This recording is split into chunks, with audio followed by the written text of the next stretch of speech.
নমস্কার। আশা করি সকলে ভালো আছেন। আজ মকর সংক্রান্তি। এই মকর সংক্রান্তির শুভ লগ্নে সকলকে শুভেচ্ছা জানাই। আমরা সকলেই প্রশংসিত হতে ভালোবাসি। কিন্তু প্রশংসা পাওয়ার জন্য বা কারুর মনে আমাদের ইমপ্রেশনটা ভালো হোক, এইটা যদি আমরা চাই, তাহলে আমাদের কতগুলো জিনিস লক্ষ্য রাখতে হবে। একটা হচ্ছে আমরা কীভাবে নিজেদের প্রেজেন্ট করব, আমাদেরকে যেন দেখতে পরিষ্কার পরিচ্ছন্ন লাগে। আমাদের যে পোশাক, সেটা যেন সেই অনুষ্ঠান বা সেই পরিস্থিতির সাথে সামঞ্জস্যপূর্ণ হয়, এটা দেখতে হবে। রং নির্বাচনটাও, কোন কালারের ড্রেস পরছে, খুব উজ্জ্বল, খুব ঝলমলে, এগুলো সব অকেশনে চলে না, সেটা তো আমরা জানি। সেটার বোধটা থাকতে হবে। খুব উজ্জ্বল চড়া প্রসাধন মেকআপ সব জায়গায় চলে না। যেমন ধরুন, আমি ডাক্তার, আমি হাসপাতালে পেশেন্ট দেখতে যাই, আমার সাজটা একটা অন্য ধরনের হওয়া দরকার। আমি খুব উজ্জ্বল মেকআপে এত বড় বড় ঝোলা দুল পরে নিশ্চয়ই হাসপাতালে যাব না, আমার মনটাই সায় দেবে না। সেই বোধটা আশা করি আমাদের সবার থাকবে। দ্বিতীয় কথা, আমি সবাইকে বলি যে আমাদের সবচেয়ে বড় প্রসাধন হলো আমাদের হাসি। মুখে যেন হাসিটা থাকে, সেটা আমাদের অলরেডি একটা বিরাট কনফিডেন্সের জায়গা, কনফিডেন্স দেয়। এবং আমি জানি অনেক সময় হয় যে মনটা হয়তো ভালো নয় কোনো কারণে, হাসি ঠিক আসছে না, কিন্তু এটা তো ঠিক, আমরা সবাই প্রাপ্তবয়স্ক লোক, তাই আমাদের মনের ভিতরে যাই চলুক, আমাদের উচিত যে বাইরের কেউ যেন আমাদের ভেতরের জিনিসটা দেখে না ফেলে। সুতরাং সেটাকে খানিকটা ঢাকতে শিখতে হবে, একটু হাসি দিয়ে ঢাকতে শিখতে হবে, সেটারও প্রয়োজন আছে। ফেক হাসি হাসতে বলছি না, কিন্তু একটু হলেও আমাদের মনে করতে হবে, হ্যাঁ আমরা তো একটা কাজে এসেছি, আমরা তো একটা প্রয়োজনে বা দরকারে এখানে এসেছি, আমার এটা করা দরকার, সুতরাং আমি নিজেকে সেভাবে প্রেজেন্ট করব, এটা আমাদের মনে রাখতে হবে।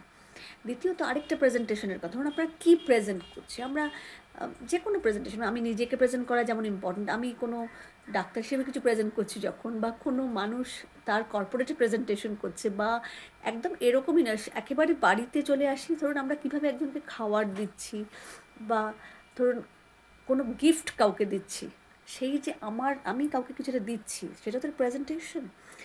তার মধ্যেও যেন একটা স্বকীয়তা থাকে, দি অরিজিনালিটি। সবাই যেমন করে দেয় একই রকম, একই গতের, তাহলে আপনাকে লোকে কেন আলাদা করে মনে রাখবে, তাই না? সুতরাং একটু অন্য রকমের হতে গেলে আপনার বলার ধরন, আপনার কায়দা, আপনার দেওয়ার যে আপনার ভেতরের যে থটফুলনেসটা, আপনি যে চিন্তা করেছেন, ভেবেছেন সেটা করার আগে, এই ছাপটা যেন থাকে, এটা খুব জরুরি। সুতরাং দুটো কথা বললাম, যে নিজেকে প্রেজেন্ট করা, এবং আমি যেটা দিচ্ছি অন্য কাউকে, আমার কথা হতে পারে, আমি কিভাবে কথা বলছি, আমার কোনো প্রেজেন্টেশন হতে পারে, আমি কাউকে খেতে দিচ্ছি এটা হতে পারে, আমি কাউকে উপহার দিচ্ছি এটা হতে পারে, আমি যাই করি তার মধ্যে আমার একটা স্বকীয়তা থাকা দরকার, আমার নিজস্বতা, এবং তার মধ্যে কিছু চিন্তা ভাবনা, থট। ওই একটা র্যান্ডাম যেতে যেতে কিনে দিয়ে দিলাম, এগুলো ভালো লাগে না দেখতে। এটা আমার নিজের একান্ত ব্যক্তিগত মত, এবং আমি ভাবলাম আপনাদের সাথে শেয়ার করি। কারণ এইগুলো যদি আমরা করি, অভ্যেস করি সচেতনভাবে, হ্যাঁ আমি আজকে একটা জিনিস দেবো, আমি সুন্দরভাবে ভেবে সেটা দিই, তাহলে দেখবেন কোথাও একটা পরে আপনি নিশ্চয়ই, আপনাকে কেউ ডেকে বলবে যে তুমি যে সেটা দিয়েছিলে না, কি সুন্দর মনে আছে এখনও।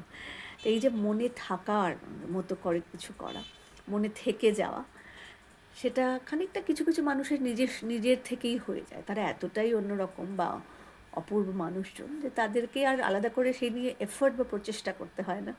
তারা হয়তো তাদের এমন সুন্দর দেখতে, এমন সুন্দর তাদের প্রেজেন্টেশন নিজের থেকেই আসে, তারা সবসময় সবার কাছে প্রশংসিত হন, বা তারা হয়তো খুব বিখ্যাত সে কারণে। কিন্তু আমরা যারা সাধারণ মানুষ, আমাদেরকে অন্যের কাছে মনে রাখতে হলে, আমাদেরকে যদি নিজেদেরকে মনে রাখার মতো করে প্রেজেন্ট করতে হয়, তাহলে এক হচ্ছে নিজস্বতা, স্বকীয়তা, মুখে হাসি, পরিষ্কার পরিচ্ছন্নতা, এবং যেটা করব, যাই করি না কেন, তারপর তো যেন একটু থট, একটা চিন্তা, এবং একটা সিনসিয়ারিটি, একটা যাকে বলে নিষ্ঠা, এই দুটো থাকে।